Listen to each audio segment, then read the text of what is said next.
Hello everyone welcome or welcome back to my YouTube channel and welcome to another new vlog. তো আজ হচ্ছে অষ্টমী আর আগের ব্লগে আমি বলেছিলাম যে আমার প্রচণ্ড শরীর খারাপ ছিল, আমি জ্বর নিয়ে ঠাকুর দেখতে বেরিয়েছি। তো অষ্টমীর দিনও অ্যাজ ইউজুয়াল তাই হয়েছে, আমি ওষুধ খেয়েই ঠিক ছিলাম রীতিমতন, মানে ওষুধ না খেলে আমি হয়তো উঠতেও পারতাম না, এতটাই শরীর খারাপ ছিল। আর অষ্টমীর দিন আমি একটা শাড়ি কিনেছিলাম পরবো বলে, কারণ আমি আগের বছর অষ্টমীতে শাড়ি পরিনি, তো এবছর আমি ভেবেছিলাম এবছর তো আমি শাড়ি পরবই, কিন্তু সেটাও আমার এত শরীর খারাপের জন্য আমি পরতে পারিনি। সকালে উঠে অঞ্জলি তো দিয়েছি প্রতিবারের মতন, কিন্তু বাকি কিছুই হয়নি, মানে শাড়ি কানের যা কিনেছিলাম কিছুই পরতে পারিনি। তো যাই হোক, আজকে আমি আর প্রীতম দুজনে রাতেই বেরিয়েছি, আর সাথে আজকে কেউ ছিল না, শুধু আমরা দুজনেই বেরিয়েছিলাম। এই প্রথমবার আমরা অষ্টমীতে আমরা দুজনে মিলে বেরোলাম, মানে এর আগে আমরা যতবারই অষ্টমীতে বেরিয়েছি সাথে কোনো না কোনো বন্ধু বা কেউ না কেউ থাকেই প্রত্যেকবার। তো এটা আমাদের প্রথম অষ্টমী যে অষ্টমীতে আমরা দুজন শুধু বেরিয়েছি, আর এটা আমাদের একসাথে কাটানো 8th অষ্টমী। তো যাই হোক, আমরা আজকে ফার্স্টেই চলে গেছিলাম পাটুলির কেন্দুয়া শান্তি সংঘ। এই প্যান্ডেলটা দেখার ইচ্ছে আমার আর প্রীতমের দুজনেরই ছিল। তো আমরা ভেবেছিলাম সপ্তমীর দিনই যাবো বা ষষ্ঠীর দিন যাব, কিন্তু আর হয়নি। তো ফাইনালি আজকে আমরা আসতে পেরেছি। আর এখানকার যে থিম, মানে মণ্ডপ সজ্জার যে ভাবনা, সেটার নাম ছিল নিগুড়ো, কিন্তু সত্যি বলতে আমি খুব একটা কিছু বুঝতে পারিনি, মানে প্যান্ডেলটা ঠিক কি বানানো হয়েছে ভেতরে আমি কিছু বুঝতে পারিনি অতটা, কিন্তু আমার বেশ ভালো লেগেছে। মানে প্যান্ডেলের ভেতরটা ভীষণ ড্রিমি, মানে খুব সুন্দর, একদমই অন্ধকার ছিল, খুব বেশি কিছু বোঝা যাচ্ছিল না, কিন্তু যেটুকু বোঝা যাচ্ছিল সেটুকু কিন্তু আমার ভীষণ ভালো লেগেছে। আর এখানে বেশ ভালোই ভিড় ছিল, মানে আমাদের লাইনে 8 ঘন্টা 45 মিনিট দাঁড়াতে হয়েছিল। তো যাই হোক, কিন্তু আমাদের এখানকার ঠাকুর, প্যান্ডেল, থিম সবটা কিন্তু বেশ ভালো লেগেছে আর খুব ইউনিক ছিল।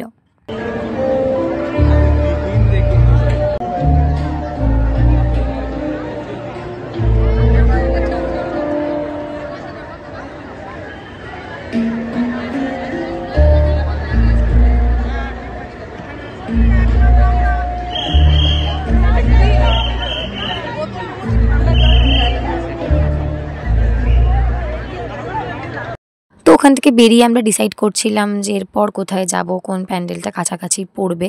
আসলে ওদিকে রাস্তাঘাট আমরা দুজনের কেউই খুব একটা ভালো মতন কিছু চিনি না, তো ওই জন্য গুগল ম্যাপে একটু দেখছিলাম যে কোথায় যাওয়া যায়।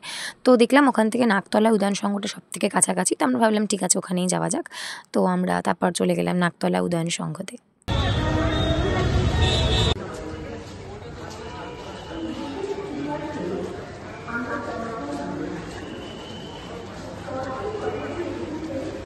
আর আমি না এবার প্রায় 3-4 বছর পর নাকতলা উদয়ন সংঘে ঠাকুর দেখতে এলাম, মানে রিসেন্ট কয়েক বছরে আমার আসাই হয়নি, কারণ পুরো সাউথ কভার করতে করতে আমাদের অনেক রাত হয়ে যায়, তো এই জন্য মানে এই দিকটা আসাই হয় না।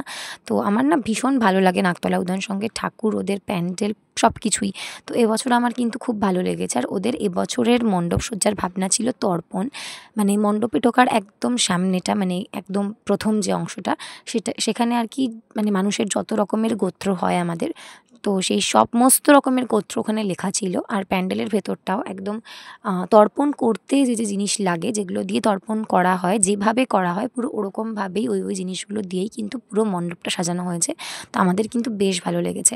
তারপর ওখান থেকে বেরোনোর পর আমরা দেখলাম ওখানে একটা মেলা হচ্ছে, ওখানে বেশ কিছু রাইডস চলছিল, কিছু ফুড স্টল ছিল, তো আমরা সেখানে যাইনি, বেশ কাদা কাদাও ছিল কারণ বৃষ্টিও হয়েছিল, তো সেই জন্য আমরা মেলা থেকে সোজা বেরিয়ে এরপর আমরা চলে এলাম খেতে, কারণ প্রচণ্ড খিদে পেয়ে গেছিলো আমাদের দুজনেরই।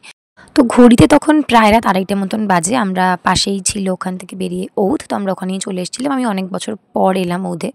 তো এখানে এটা হচ্ছে এদের পুজো স্পেশাল মেনু, যেটা আমাদের একটু ওভার প্রাইসডই লেগেছে, জানি না হয়তো পুজো বলেই। তো যাই হোক, এখানে আমাদের বলেছিল 8 ঘন্টা বা 45 মিনিট মতন ওয়েট করতে হবে, তো আমরা একটু এখানে ওয়েট করছিলাম। তো তারপর আমরা ভেতরে ঢুকলাম, আর ফার্স্টেই আমরা অর্ডার দিয়েছিলাম 2টো তন্দুরি চিকেন। আমাদের অতটাও খুব একটা ভালো লাগেনি, মানে মোটামুটি লেগেছে, কিন্তু বিরিয়ানিটা মানে ভীষণই খারাপ লেগেছে আমার, কারণ সত্যি বলতে একে আমার জ্বর ছিল, মুখে আমি কোনো টেস্ট পাচ্ছিলাম না, তার মধ্যে ওরকম টেস্টলেস বিরিয়ানি আমার ভীষণই খারাপ লেগেছে, মানে আমি সত্যি বলতে ঠিক মতন খেতে পারিনি। তো যাই হোক, ওখান থেকে খাওয়া দাওয়া শেষ করে বেরিয়ে আবার আমার প্রচণ্ড শরীর খারাপ লাগছিল, মানে খুবই কষ্ট হচ্ছিল। তো ভেবেছিলাম আমরা ওখান থেকে বেহালা যাব, কিন্তু সেটাও আর মানে পারিনি, মানে আর হয়ে ওঠেনি। তো বাড়ি ফেরার পথে মাঝ রাস্তায় গাড়ি দাঁড় করিয়ে প্রীতম গেছিল আমার জন্য ওষুধ কিনতে, কারণ আমি রাতে খাওয়ার পর ওষুধ খাইনি, মানে বাড়ি থেকে আনতে ভুলে গেছিলাম, তো সেই জন্য হয়তো শরীরটা আরও বেশি খারাপ হচ্ছিল। তো ওষুধ কিনতে গেছিলাম, আমি এখানে গাড়িতে একা বসেছিলাম চুপচাপ, কারণ আমার প্রচণ্ডই শরীর খারাপ লাগছিল আর কোথাও যাওয়ার মতন কোনো এনার্জি ছিল না। তো যাই হোক, ওষুধ খেয়ে আমরা আবার বাড়ির পথে রওনা দিলাম। আর বাড়ি ঢোকার আগে প্রীতম আমাকে বলল যে ওদের বাড়ির ওখানে যে ঠাকুরটা করেছে, ওদের পাড়ার যে পুজোটা, সেটা একবার দেখে আসতে, কারণ আমার এখনও দেখা হয়নি। তো আমি গিয়েছিলাম। আমার না সত্যি বলছি অসাধারণ লেগেছে। আর ওখানে এবছরের থিম হয়েছিল ভারতচন্দ্রের অন্নদামঙ্গল কাব্যে ঈশ্বরী পাটুনির যে গল্প আছে, তো সেই অনুযায়ী আমার সত্যি বলছি অসাধারণ লেগেছে। আর সবথেকে যেটা ভালো লেগেছে সেটা হচ্ছে এখানে ঠাকুরটা, মানে দেখেই আমার সত্যি গায়ে কাঁটা দিচ্ছিল, এত বড় আর এত সুন্দর। তো যাই হোক, এভাবেই কাটলো আমাদের এবছরের অষ্টমী। তো আজকের মতো এটুকুই, আবার দেখা হবে পরের একটা ভিডিওতে।